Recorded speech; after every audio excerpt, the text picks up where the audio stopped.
Hello friends, तुम्ही नेहमी ऐकत आला असाल की तुम्हाला रक्ताचं प्रमाण कमी आहे किंवा तुमच्या पेशंटमध्ये रक्ताचं प्रमाण कमी आहे. हा एकदम कॉमनली वापरण्यात येणारा वाक्प्रचार आपण प्रेग्नन्सीमध्ये नेहमी ऐकतो. तर नेमका याचा अर्थ काय असतो आणि त्याचे काय इम्प्लिकेशन्स आहेत किंवा त्याच्यासाठी काय करायला लागेल हे आज आपण या व्हिडिओमध्ये डिस्कस करूया.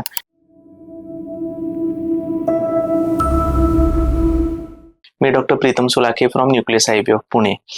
तर बेसिकली हिमोग्लोबिनचं प्रमाण कमी असणं याला आपण साधारण ढोबळ भाषेमध्ये रक्त कमी असणं असं म्हणतो. तर या लेवल्स किती असल्या पाहिजे? नॉर्मली प्रेग्नन्सीमध्ये या लेवल्स साधारणपणे 10.5 ते 11च्या पुढं लागतात. वेगवेगळ्या डेफिनेशन्स वेगवेगळ्या सोसायटीजने दिलेल्या आहेत. तर जनरली 10.5 ते 11च्या आत हिमोग्लोबिन असेल तर त्याला आपण ॲनिमिया असं म्हणतो. बऱ्याच वेळा या ॲनिमियाचे वेगवेगळे कारणं किंवा वेगवेगळे ट्रीटमेंट असते, पण कॉमनली जी गोष्ट दिली जाते प्रेग्नन्सीमध्ये ज्याला आपण आयर्नचे टॅबलेट्स म्हणतो किंवा हिमोग्लोबिन इम्प्रूव्ह करणाऱ्या गोळ्यांचे जे टॅबलेट्स असतात त्याचं फार कन्फ्युजन आहे, ते आज आपण दूर करण्याचा प्रयत्न करूया. तर आयर्न सप्लिमेंटेशन्स हे जनरली साधारणपणे तुम्ही कितीही तुमचं हेल्दी डाएट असेल किंवा तुम्ही हिमोग्लोबिन सप्लिमेंटेशन्स तुम्ही जेवणाच्या थ्रू घेत असाल तरीही आपल्याला साधारण 100 गोळ्या प्रेग्नन्सीमध्ये घेतल्या पाहिजेत असं सायन्स सांगतं. तर याचं कारण काय असतं? कारण जेव्हा तुम्ही ॲज अ प्रेग्नन्सी म्हणून कॅरी करत असता तेव्हा तुमचं जे बाळ असतं ते it acts like a parasite. म्हणजे तुमच्या शरीराला हिमोग्लोबिन कमी झालं किंवा तुमच्या बॉडीमधलं हिमोग्लोबिन कमी झालं तरी चालतं, पण गर्भ त्याचं हिमोग्लोबिन कधी कमी होऊ देत नाही. ते पूर्णपणे तुमच्या बॉडीतून हिमोग्लोबिन ॲब्सॉर्ब करून घेतं. तर मग सुरुवातीला गर्भ छोटा असतो त्यामुळे जनरली काही प्रॉब्लेम्स येत नाही, पण जसं गर्भ वाढतो, जसं एक्स्ट्रॅक्शन्स वाढतं तसं हिमोग्लोबिन कमी व्हायचं प्रमाण हे नंतरच्या स्टेजमध्ये प्रेग्नन्सीमध्ये जास्त पाहण्यात येतं. त्यामुळे आपण कधी प्रेग्नन्सीमध्ये या गोळ्या चालू करतो? तो जनरली 3ऱ्या महिन्यानंतर या गोळ्या चालू करतो. याचं दुसरं ॲडव्हान्टेज असं असतं की या गोळ्यांमध्ये कधी कधी आपल्याला साईड इफेक्ट होतात. उलटीसारखं होणं, गॅस्ट्रिक डिस्टर्बन्सेस होणं. सुरुवातीच्या पहिल्या 3 महिन्यांमध्ये हे प्रॉब्लेम ऑलरेडी पेशंटला असतात. त्याच्यामध्ये हिमोग्लोबिनची टॅबलेट चालू केली तर हे प्रॉब्लेम्स अजून वाढतात. तर हे शक्यतो होऊ नये म्हणून आपण 3rd मंथमध्ये या गोळ्या चालू करतो. आणि या गोळ्या आहेत त्या आपल्या थ्रूआउट प्रेग्नन्सी इव्हन डिलिव्हरी नंतरही साधारण पहिल्या 3 महिन्यामध्ये चालू ठेवायला लागतात. का? याचं कारण असं आहे कारण डिलिव्हरी कुठल्याही मार्गाने हो, नॉर्मल डिलिव्हरी हो किंवा सिझेरियन हो, या केसेसमध्ये ब्लिडिंग झालेलं असतं पेशंट्समध्ये. तर ज्या ब्लिडिंग मधून हिमोग्लोबिन आपल्या शरीरातून निघून गेलेलं असतं त्याला सप्लिमेंट करण्यासाठी साधारण 3 महिन्याचा वेळ हा पुढचा द्यावा लागतो आपल्याला. तर त्याच्यासाठी हा पूर्ण 12 वीक्स पासून ते साधारण 3 महिने पोस्ट डिलिव्हरी पर्यंत हिमोग्लोबिनच्या टॅबलेट घेणं महत्वाचं ठरतं. ज्या केसेसमध्ये अबॉर्शन्स वगैरे झालेलं असतं त्या केसमध्ये 1 महिना सप्लिमेंटेशन घेतलं तरी ते सफिशियंट होऊन जातं. मग त्या टॅबलेट्स कधी घेतल्या जातात? शक्यतोवर ह्या टॅबलेट्स आपल्या जेवणाच्या आधी घेतल्या जातात, ज्याच्यामध्ये आपल्या पोटामधलं जे ऍसिड असतं ते ऍसिड आपल्या त्या गोळ्यांना डिझॉल्व्ह करून ऍब्सॉर्प्शन वाढण्यासाठी मदत करतं.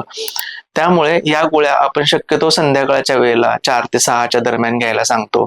शक्य झाल्या तर त्या गोळ्या आपण सिट्रस फ्रूट ज्युसेस जसं आपण लिंबू सरबत आहे किंवा मोसंबी संत्री यांचा ज्यूस आहे याच्यासोबत घेतल्या तर याच्यामध्ये व्हिटॅमिन सी असतं आणि व्हिटॅमिन सी मुळे यांचं ऍब्सॉर्प्शन वाढतं. त्याचं इझिली त्या इंटेस्टाईन मधून ऍब्सॉर्ब केले जातात. आता हे करत असताना संध्याकाळचा टाइम मी स्पेसिफिकली याच्यासाठी पेशंटला सांगतो की त्या टायमिंगमध्ये पेशंटले चहा कॉफी घेतलेलं नसावं. कारण 2 तास आधी किंवा 2 तास नंतर जेव्हा आपण चहा कॉफी घेत नाही त्या वेळेमध्ये हिचं ऍब्सॉर्प्शन जास्त असतं. चहा, कॉफी, मिल्क या गोष्टींमुळे आयर्नचं चिलेशन नावाचं एक प्रोसेस होतं. ती आयर्नची जे मॉलिक्युल असतो तो पूर्णपणे बॉडीमध्ये ऍब्सॉर्ब होऊ शकत नाही. त्यामुळे शक्यतोवर चहा कॉफी याच्यासोबत घ्यायचं नाही. याच्या व्यतिरिक्त आहे कॅल्शियमची गोळी, पण त्याच पर्टिक्युलर ड्युरेशन मध्ये आपण चालू करतो. तर शक्यतोवर आयर्न आणि कॅल्शियमच्या गोळ्यांमध्ये कमीत कमी 2 तासाचा गॅप तरी असला पाहिजे. सेम कारण आहे, calcium again causes chelation of iron. तर समजा कॅल्शियमची टॅबलेट तुम्ही दुपारच्या जेवणानंतर म्हणजे साधारण 1 वाजता घेत असाल तर पुढची टॅबलेट तुम्ही साधारण 5 वाजता वगैरे आयर्नची टॅबलेट घेऊ शकता. त्रास होत असेल तर ही टॅबलेट तुम्ही रात्री झोपताना म्हणजे संध्याकाळी समजा तुम्ही जेवण 8 वाजता वगैरे केलं असेल तर 11 वाजता वगैरे पण घेऊन ती झोपू शकता. आता याच्या व्यतिरिक्त याच्यामुळे होणारे जे साईड इफेक्ट असतात जसं मी तुम्हाला आता म्हणालो की गॅस्ट्रिक डिस्टर्बन्सेस किंवा जीआय साईड इफेक्ट याच्यात होतात.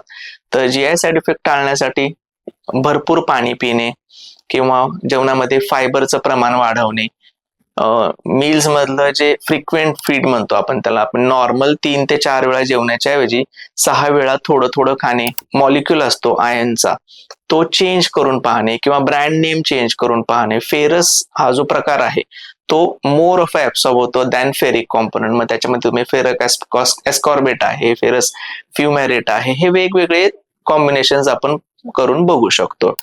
आता काही केसेसमध्ये एवढं करूनही हिमोग्लोबिन वाढत नाही किंवा काही इंटॉलरन्स नावाचा एक प्रकार असतो त्याच्यामध्ये की गोळ्या खाल्ल्या तरी पण कुठलाही मॉलिक्यूल वापरा किंवा कुठलाही तुम्ही ब्रँड वापरा, त्रास व्हायचा तो होतोच पेशंटला. तर हे होऊ नये म्हणून आपण काही खूप करू शकत नाही, तर या केसेसमध्ये आपल्याला मेडिसिन देऊ शकत नाही. तर मग अशा केसेसमध्ये काय केलं जातं, तर अशा केसेसमध्ये हिमोग्लोबिन स्टडीज केले जातात जेव्हा खरंच ऍक्च्युअली हिमोग्लोबिन कमी आहे असं दिसतं की ज्याच्यामध्ये आयन स्टोर्स कमी झालेले आहेत, total ion binding capacity change झालेली आहे. तर अशा केसेसमध्ये आपल्याला इंट्राव्हिनस म्हणजे सलाईन मधून हिमोग्लोबिन वाढवण्याचे इंजेक्शन द्यायला लागतात. हे तुम्ही ऐकलं असेल.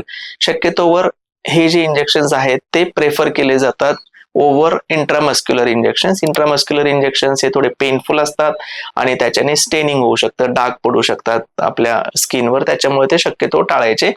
You can go for saline मधून इंजेक्शन द्यायच्या आधी त्याचं सर्वात महत्वाची गोष्ट टेस्टिंग केली जाते की त्याचे काही अलर्जिक रिॲक्शन नाही आहे, आणि अलर्जिक रिॲक्शन नसेल तर हे औषधं सेफली आपण घेऊ शकतो. तर या सर्व गोष्टी होत्या हिमोग्लोबिन इम्प्रूव्ह करण्यासाठी आणि काही समज गैरसमज जे गोळ्यांच्या बाबतीत आहेत ते डिस्कस करण्यासाठी. तर या संदर्भात आपले काहीही प्रश्न असतील तर आम्हाला नक्की कळवा, आमची टीम त्याला रिप्लाय करण्यासाठी प्रयत्न करेल. थँक्यू.